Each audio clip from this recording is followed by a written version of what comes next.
Austin Novosad, and the fact that he was official visitor for Ohio State. I know that the last time I was on here a couple weeks ago before I took a break last week, we talked about it a little bit and just, the thoughts of him going and visiting the Buckeyes and how big of a deal that is. So I know you wanted to talk about this because everybody's talking about this. Big news with 2 commits, but what's the latest and what's the feel on, the big crown jewel of this 2023 class, which is the quarterback position, especially now that said quarterback's getting offers from the likes of Ohio State and whatnot. Yeah, I mean, Ohio State, and then, of course, he got Stanford, month ago, and I asked you about, and that was one that I think I asked you about a while ago, just is he one of those kids where, like not a Jordan Whittington, Connor Weddington, where Stanford – like that's a game changer because of the education piece, and you didn't think so. No, he went and visited, but not an official visit. He just went and kind of looked out there. I don't think it's it's a good fit for him personally, and based on everything I've heard. And so, this is pretty much it. He has not said he's taking any other official visits. I think this Ohio State offer, it didn't take him by surprise. I've mentioned Ohio State was talking to him for a long time. Them, Stanford, and Texas A&M were kind of the 3 schools that would not have shocked me at all if they offered, and 2 of the 3 did. Texas A&M still hasn't. They probably will extremely late, which is too late by now. But for Ohio State's purposes, so they get him on a visit. He goes to camp. He gets the offer. He comes back, and he makes a return trip for an official visit.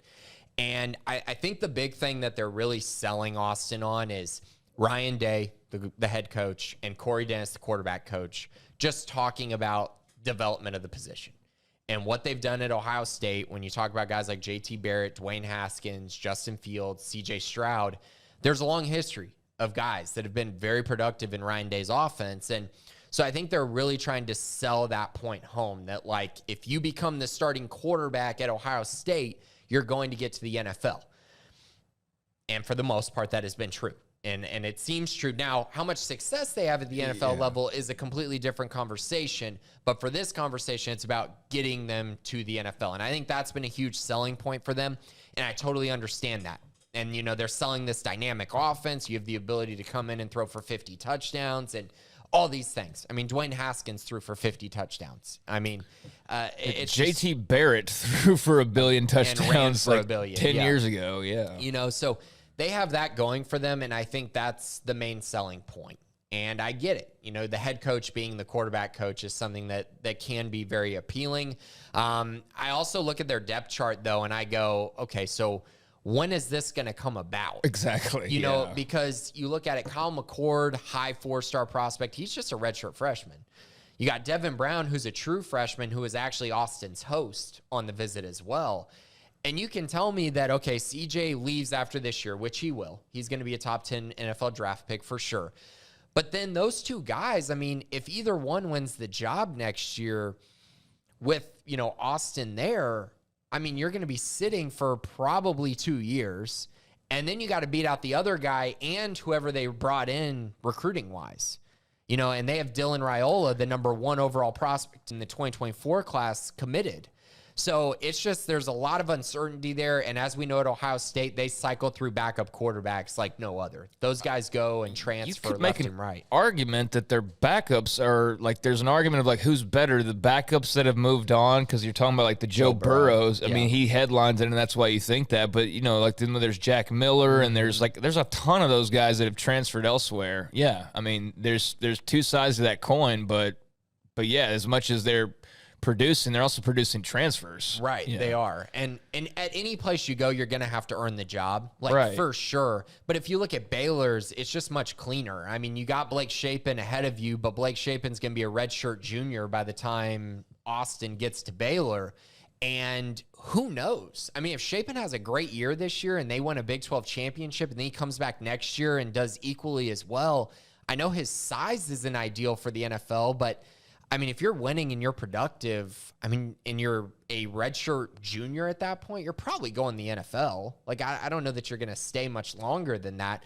Maybe, but either way, you kind of know if you're Austin that there's a clear path to playing time after Blake Shapen because no one else on the roster is proven at all. And the only other person that's going to be on the roster is Kyron Drones at this point, who hasn't proved anything. So, who's probably at a point where, like, this year will be an indicator on what he does ultimately, potentially, based on, like, him looking at the hourglass and going, okay, my eligibility and how much time I have left and all of that. I mean, not suggesting anything, but, I mean, that will be natural. He'll have been on campus for, like, 3 years and barely have played, most likely. So he's got to start thinking about, okay, what do I do? What's realistic? So, yeah, I mean, whether he stays or does not, Austin Novosad's in line to see playing time far quicker and easier than Ohio State, for sure. Right. And so, okay, let's look at some of the other factor that I kind of wanted to dive into really quick. Ohio State has 9 quarterback offers out.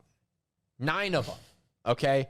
Baylor has 3, and they haven't offered anyone since they offered Austin Novosad. But Ohio State, on that end, they're still in it for 4-star quarterback Dylan Lonergan out of Georgia and 4-star quarterback Brock Glenn out of Tennessee. Neither of those guys are committing anywhere. I know for Dylan, it seems like South Carolina has the momentum. He's got an official visit scheduled to Stanford. Might take one to Ohio State, too. We'll see on that. Brock Glenn, on the other hand, he has an official visit this weekend to Ohio State. And this is probably Ohio State's biggest weekend as far as bringing in a massive amount of recruits. Because on Austin's visit, there were only 4 other guys that were getting recruited that were on that trip with him. And so Brock Glenn will be there with a big group of guys. He's taking visits to Auburn and Florida State. No offense to those schools, but I don't see the trajectory. Neither of those schools are really trending in a great direction compared to Ohio State. You said it was Auburn and who? And Florida State. I mean, yeah. I mean, both of those have coaches that you could argue are on hot seats already. Yeah. So that's kind of where it's like, is he really going to go to those schools over Ohio State? No, I wouldn't. No. Yeah, and he got offered 7 days ago by Ohio State. So he was actually offered after Austin was offered, which I find very interesting, a very intriguing part of this entire situation. And I know I've read some things that are talking about how Austin is going to wait 2.5 weeks before making a decision. He's got the Elite 11 at the end of the month. So I think everyone's circling that date as he's going to be done with his recruitment by the time he goes to the Elite 11. I personally don't think it's going to take that long. I think we will know Sunday whether this is going to be him sticking to Baylor or him looking at other options, Ohio State obviously being the main option. And the reason I say that is because he's been to Baylor so many times. He's got a great relationship with Baylor. For me, and everything I've heard, everything I've seen, this official visit is going to determine what happens with Austin Novosad. And if he comes to Baylor, gets all the answers that he needs and has that same feeling and culture fit that he's always had at Baylor, I think it's going to be really hard for him to decide to jump ship and go somewhere else, especially when you look at all the resources that Baylor's put into him, not taking a 2022 quarterback, not offering other quarterbacks. There are no backup plans at Baylor. There are many backup plans for Ohio State. Baylor has gone completely all in on Austin. He knows he's the priority.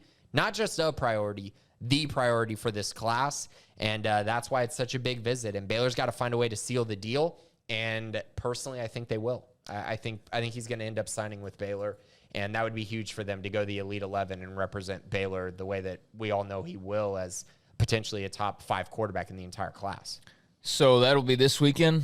This weekend, he's got his official visit. And I'm everything I've seen and everything kind of trending that I've heard and through conversations, I just can't imagine that he leaves this visit without knowing what he's going to do. I would be pretty stunned by that because I think if he doesn't know what he's going to do, then that's probably not a good sign for Baylor.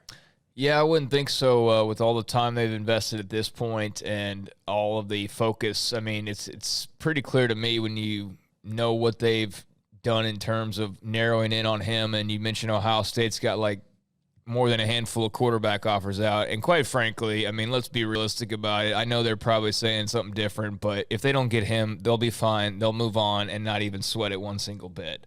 If Baylor doesn't get him, there'll be full panic. Yeah. So, I mean, I think if you're Austin Novosad, I understand the allure of Ohio State and all of that, but I mean, just looking at their quarterback rooms recently and as much as there's been out as going in, and just kind of who they are.